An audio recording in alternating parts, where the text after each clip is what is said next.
খারাপ কাজটা কি সেটা আমরা আস্তে আস্তে আলাপ করব। এটার দরকার ছিল না এইভাবে কারচুপি করার। ভোটটা সুষ্ঠু হয়েছে, কিন্তু রেজাল্ট সুষ্ঠু হয় নাই। 10:30 পর্যন্ত রেজাল্ট আসতেছে মোটামুটি 2 জোট পাশাপাশি আগাইতেছে, 3-4টা সিটের গ্যাপ, কখনো এই জোট একবার আগে, কখনো আরেক জোট একবার আগে, তারপরে সব বন্ধ বেশ কিছুক্ষণ, ঘন্টা 2-1, তারপরে তত্তর করে বিএনপি আগে যেতেছে। আর জামাত জোট মনে হয় ঢাকার জ্যামে আটকেছে, আর নড়ে না, নড়ার চড়ার কোনো নাম নাই, ওইখানেই থাকলো। 40 থেকে বিএনপি 208 হইল। আচ্ছা বলেন তো, কখনো এভাবে ডেটা ফাংশন করে? ভোটের সব তো ডেটা, অঙ্ক, এটা কি এইভাবে ফাংশন করে? মানে এটা বিজ্ঞানের কথা, ব্রেনটের কথা আর কি, এডুকেশনের কথা। এগুলো তো র্যান্ডম নাম্বার। যেভাবে ভোটের রেজাল্ট ঘোষণা করা হয়েছে এর কোনো প্যাটার্ন মানে নাই। আপনি এই ডেটা যে কোনো ম্যাথমেটিক্যাল স্ট্যাটিস্টিক্যাল মডেলে ফেলেন, তারপরে দেখবেন এটা ম্যানিপুলেশন হয়েছে। একদম সেই অঙ্কে কষে এটা বুঝাই দেওয়া যাবে। আমি বুঝাই বলি একটা, ধরেন এটা 300 সিট, তাই না? 2 জোটের সাপোর্ট মোটামুটি কাছাকাছি। তো র্যান্ডম অর্ডারে সিট ডিক্লারেশনের যে ধারা একটার পর একটা আসতেছে, এইটা যদি আমি সাইমুলেশন করি, বারবার করে দেখি, ধরেন 1 লাখ বার করি, করে দেখবো যে কয়বার এরকম প্যাটার্ন আসে। প্যাটার্নটা কিরকম? যে 10:30 পর্যন্ত নেক টু নেক ফাইট চলতেছে, তারপরে টোটাল ফ্রিজ একদিকে, আর একদিকে ম্যাসিভ অ্যাক্সেলারেশন, দাম করে উঠে গেছে উপরে। এটা সম্ভাব্যতা কত? এটা সম্ভাব্যতা যদি 0-এর কাছাকাছি হয়, তাইলে এটা কারচুপি। আমি অঙ্কটা করেছি, অঙ্ক করলে আমাদের বাংলার মার্টিন লুথার কিং অঙ্ক ভয় পায়, তো আমি করেছি, যদিও আমি স্ট্যাটিস্টিশিয়ান না। তাইলে এইটা হওয়ার সম্ভাবনা 0। মানে 1,90,000 বিলিয়ন কোটি বার যদি আপনি এটা করেন, তাহলে একবার আপনি এটার চান্স আছে। মানে বুঝেছেন তো এডিটর সাহেব? লিখে দেন 1,90,000 বিলিয়ন কোটি বার আপনি যদি এটা সাইমুলেট করেন, প্রায় অসীম সংখ্যায়, তাহলে একবার এটা হওয়ার সম্ভাবনা আছে। এই এই এই নির্বাচনে যেটা হয়েছে, কি রেকর্ড দেখেছেন? গিনেস বুকে ঠাঁই পাবে বিএনপি দল হিসেবে। এবং তাদের বুদ্ধিজীবীরা এইরকম আসন সংখ্যার কথা কিন্তু বলছে 200-র বেশি পাবে, বলছে না? বলছে জামাত এনসিপি 80টার মতো পাবে, তাই হয়েছে। আমার প্রশ্ন হইতেছে, এত নিখুঁত প্রেডিকশন কেমনি করলো? তার মানে আগে থেকে সাজানো ছিল, তাই না? আচ্ছা, এই যে 208টা সিট যে পেল, এইরকম আওয়াজ কি বিএনপি ছিল যে 208টা সিট পাবে? ইলেকশনে মাঠে ছিল, বরং উল্টাটা ছিল। এই লেভেলে জিততে হইলে তো একটা ইস্যু লাগে রে ভাই, বড় ইস্যু লাগে, যে ইস্যুতে সারা দেশ র্যালি করবে। 2008 সালে ইস্যু ছিল বিএনপির দুর্নীতি, সেজন্য আওয়ামী লীগ জিতেছিল, এরকম জিতেছিল। 70-এর নির্বাচনে ছিল স্বায়ত্তশাসন, এজন্য মুজিব জিতেছিল। এইবার কি ছিল? Family card. মানে মানুষ পাগল হইয়া ফ্যামিলি কার্ডের জন্য ছাপ্পড় ফাইরা ভোট দিছে। আপনারা সবাই দেখেছেন যে মামুনুল হককে বিজয় ঘোষণা করছে সব কয়টা মিডিয়া, তারপরে ওই খবর সবাই মুছে দিছে।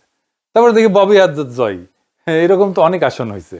এমনকি তারেক রহমানের আসন হয়েছে, 3,500-এর ব্যবধান ছিল, 17টা কেন্দ্র বাকি ছিল গোনা, তারেক রহমানকে বিজয়ী ঘোষণা করে দিছে। তারেক রহমানের প্রতিদ্বন্দ্বী লিখছে এটা, আমি স্ক্রিনশট নিয়ে রাখছি ওই সময়। খুলনাতে মিয়া গোলাম পারোয়ার কত ভোটে হারছে জানেন? 2,000 ভোটে মাত্র। শুধু জামাত 5,000-এর কম ভোটে হারছে। এরকম আসনের সংখ্যা কত জানেন? 53টা। মূলত এই 53টা আসনে কারচুপি করে হারানো হয়েছে জামাতকে। কেউ কেউ বলে এটা 70টা। জামাত তাইলে প্রকৃতপক্ষে আসনগুলোতে জিতছে, কিন্তু ডিপ স্টেট সংখ্যা কমায় কয়টা দিতেছে? 70টা না কয়টা যেন দিতেছে, খয়রাতি। এটা তো বিএনপির শক্তি না, এটা ডিপ স্টেট, আওয়ামী লীগ আর প্রশাসনের শক্তি। তার উপরে ভর করে তারেক রহমান দেশ চালাবে। কেমন চালাবে বুঝেন? আমাদের প্রতিপক্ষ তো বিএনপি না, আমাদের প্রতিপক্ষ BNP plus Awami League plus deep state plus India. প্রয়াত ডক্টর আলী আকবর খান অর্থনীতিবিদ ছিলেন, সাবেক আমলা এবং তত্ত্বাবধায়ক সরকারের উপদেষ্টাও ছিলেন সাবেক। ওনার একটা বই আছে, অবাক বাংলাদেশ, বিচিত্র ছলনাজালের রাজনীতি। ওইটাই উনি লিখছেন যে কিভাবে নির্বাচনের ফল বদলায় দেওয়া হয়।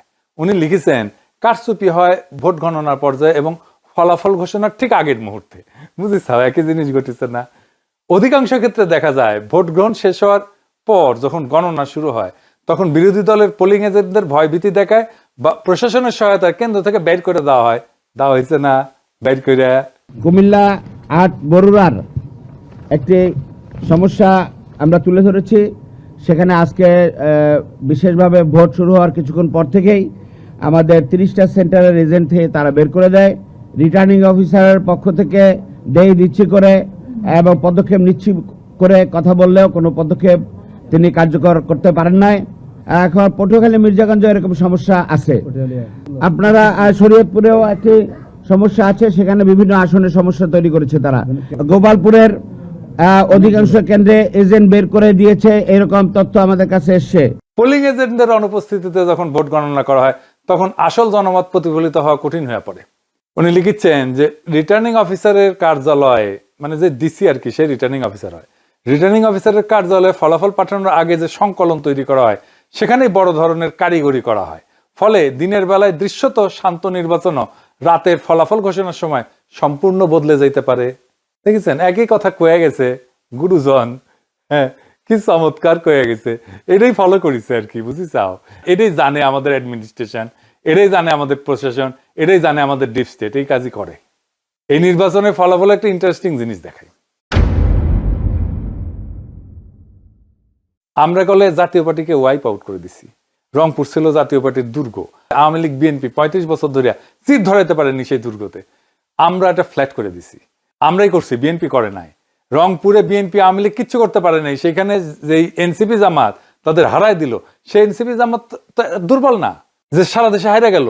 এই চিত্রটা, রংপুরের চিত্রই সারা দেশে হওয়ার কথা ছিল, হইল না, ডিপ স্টেট হইতে দিল না। এটা আসলে করার দরকার ছিল না, এই কামটা করার দরকার ছিল না। ভোট খুবই সেন্সিটিভ জিনিস।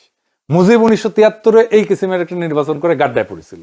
হাসিনা নির্বাচন না দিয়া এরকম কিসিমের নির্বাচন করে গাড্ডায় পড়েছিল। কাশ্মীর একটা নির্বাচনের ফল মানে নাই, এই জন্য অগ্নিগর্ভ হয়ে আছে কাশ্মীর, না কতদিন থেকে কি অবস্থা এখানে, এখনো শান্ত হয় নাই। আবারও বাংলাদেশে এই কাজ করা লাগলো, এ তো লজ্জা হয়ে থাকবে, শুধু লজ্জা না, একটা বিপদ হয়ে থাকবে। এই কালি গা থেকে যাবে না বিএনপির, এবং যারা ইঞ্জিনিয়ারিং করছে যারা, তাদের এটা কাফারা দিতে হবে। এই জন্যে যে জামাত এনসিপি তো কম ভোট পায় নাই। হিসাব করে দেখেন পার্সেন্টেজে, এই লোকগুলোর উপেক্ষা করবেন কিভাবে? আপনি জিতলে অসুবিধা নাই, জিতেন, ভোট নিয়ে যেতেন, যতগুলো সিট জনগণ দেয় সে কয়টা নিয়ে খুশি থাকেন না। আপনার অ্যাবসলিউট মেজরিটি লাগবে। লিসে হাউস হচ্ছে তাই লিসে। উইনস্টন চার্চিল দ্বিতীয় বিশ্বযুদ্ধের সময় বিশাল বড় নেতা ছিল, তার প্যারালাল কেউ ছিল না। ব্রিটিশ মিডিয়ার সে একজন প্রিয় পাত্র ছিল আর কি। সেখানে যাইতো, সব জায়গায় মিডিয়া তাকে ছুটে যেত, মারাত্মক হাইপ তার, যেখানে যায় বিশাল সভা করে। তার মতো প্রোফাইল কারো নাই। সে দ্বিতীয় বিশ্বযুদ্ধের বিজয়ের নেতা। সেই যুদ্ধ শেষ হওয়ার পর এই নির্বাচন দেওয়া হয়েছে, গোহারা হারছে লেবার পার্টির কাছে, তাকে নিয়ে হওয়া হাইপ কই ভ্যানিশ হইল। আবার কিন্তু সে ঠিকই 5 বছর পরে নির্বাচনে জিতেছে। পাবলিকের মনে এরকম। চার্চিল যদি একটা বিশ্বযুদ্ধ জেতার পরে হারতে পারে, সেই তুলনায় আমরা কিছুই না। হারিছি, আমরা তো স্বীকার করি হারিছি, আমরা বিরোধী দল, অপোজিশন, কিন্তু আমরা রেসপন্সিবল অপোজিশন হইতে চাই। সামনের বার জিততে হবে। এই নির্বাচনের বিষয়ে যা যা আইনি ব্যবস্থা নেওয়া উচিত সেটা নিতে হবে, রেকর্ড রাখা জরুরি, সব ডকুমেন্টেশন রাখতে হবে, ভিডিও ডকুমেন্টারি কইরা, পোলিং অফিসার, প্রিজাইডিং অফিসার যারা ছিল তাদের নাম টাম রাখতে হবে, নির্বাচন কমিশনে কারা কারা দায়িত্ব ছিলেন সবকিছু সহ প্রত্যেকটা কেন্দ্রে ভোটের ফলের কপি রাখতে হবে, স্বাক্ষর করা কপি। এই নির্বাচনে যা যা অনিয়ম হয়েছে সেটা ভিডিও ডকুমেন্টারি, ক্লিপ, অডিও সব আর্কাইভ করে রাখতে হবে। যে সমস্ত প্রার্থীকে হারায় দেওয়া হয়েছে তাদের পোলিং এজেন্টদের, কর্মীদের সাক্ষাৎকার ডকুমেন্ট করা উচিত। তারপর নির্বাচনের ক্যাম্পেইন করার সময় নারীদের উপরে যে হামলা করছে বিএনপি, সেগুলো ডকুমেন্টেশন থাকা উচিত। এই নির্বাচনে আমরা যে হাইপ তুলছিলাম সেটা তুলনাহীন। সেই জন্য সবাইকে আন্তরিক ধন্যবাদ। অসম্ভব কাজ করছেন আপনারা, কিন্তু সেটাকে ব্যালটে নিয়ে যাওয়ার জন্য যে আরো কিছু করণীয় ছিল সেটা আমরা ঠিক মতো করতে পারি না। এটা স্বীকার করা ভালো, বা করতে পারি নাই। ভোট কেন্দ্রগুলোতে পর্যাপ্ত কর্মী দেওয়া যায় নাই। বেশ কিছু আসনে বিদ্রোহী প্রার্থী ছিল, এটা আমাদের জন্য সমস্যা করছে। কোনো মিডিয়া নাই আমাদের সাথে, কেউ আমাদের কথা বলে না, লিখে না। ইলেকশন ক্যাম্পেইনে ইন্ডিয়া ইস্যু যেভাবে আসা দরকার ছিল সেভাবে আসে নাই। আমি জানি না কেন ওনারা আনেন না, ইন্ডিয়ারে অখুশি করবেন কিনা। ইন্ডিয়া যদি অখুশি হয়ে যায় সেটা ভেবে যদি না বলে থাকেন তাহলে তাদের বিপদ। নারীদের একটা রিজার্ভেশন ছিল, এটা কাটে নাই। নারী ইস্যুতে একটা স্পষ্ট লিখিত অবস্থান নেওয়া উচিত ছিল, সেটা না হয় নাই। আর ঐক্যটা ঠিক মতো ক্রিস্টালাইজ হইতে পারে নাই, মানে একদম শেষ মুহূর্তে হয়েছে ঐক্য। আর প্রশাসন তো পুরাই বিএনপির অনুগত, তার আজ্ঞাবহ হয়ে গেছিল। এরকম একটা অবস্থায় জিতে আসা খুবই ডিফিকাল্ট। তারপরে ক্যাম্পেইনটাকে আমরা এমন একটা জায়গায় পৌঁছায় নিয়েছিলাম যেখান থেকে মনে হয়েছে যে আমরা জিতে যাব, এবং আমাদের তো খুবই ভালো রেজাল্ট করার কথা ছিল। বিএনপিকে জিতলে খুব মার্জিনালি জিততে হতো। এখন কি করা উচিত জামাত এনসিপির? এখন করণীয় হইতেছে 3টা রাজনৈতিক এজেন্ডাকে কেন্দ্র করে জোটের রাজনৈতিক ভিত্তিকে সংগঠিত করা। 1 নাম্বার, একটা রেসপন্সিবল অপোজিশনের ভূমিকা নেওয়া। আমরা রেসপন্সিবল অপোজিশন হইলে আওয়ামী লীগ ফেরার রাস্তা বন্ধ হয়ে যাবে। এখনই নতুন সরকারের বিরুদ্ধে আন্দোলন সংগ্রাম করে খড়গহস্ত হওয়া উচিত হবে না। আমরা দেখি কি ডেলিভার করতে পারে বিএনপি। এই সরকার চালানো বিএনপির জন্য হানিমুন পিরিয়ড হবে না, অত্যন্ত জটিল হবে সরকার চালানো। আর যা যা প্রতিশ্রুতি দিছে সেগুলো ডেলিভার করতে ওদের ঘাম ছুটে যাবে। জামাত এনসিপি আন্দোলন করলে বলবে ওদের জন্য আমরা কাজ করতে পারি নাই, দায় চাপে দেবে আপনার উপরে। 2 নম্বর হইতেছে এই বিএনপি শাসন চালাইতে গেলে ভুল করবে, মিস্টেক করবে, অত্যাচার করবে, নিপীড়ন করবে, নির্যাতন করবে। আপনারা একটা হাসিনা 2 রেজিম দেখতে পারবেন। সেইখানে আমাদের খুবই ক্যালকুলেটিভ আন্দোলন গড়ে তুলতে হবে। এই যে দেখেন ইলেকশনে জিতে আওয়ামী লীগের স্লোগান দিতেছে বিএনপি, একটা দুইটা শিবির ধরে ধরে জবাই কর।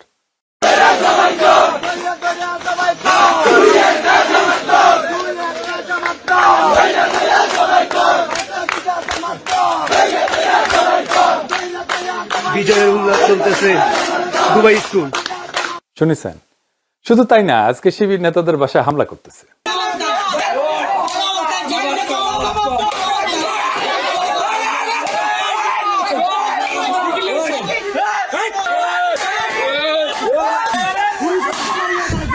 বিএনপির সন্ত্রাস,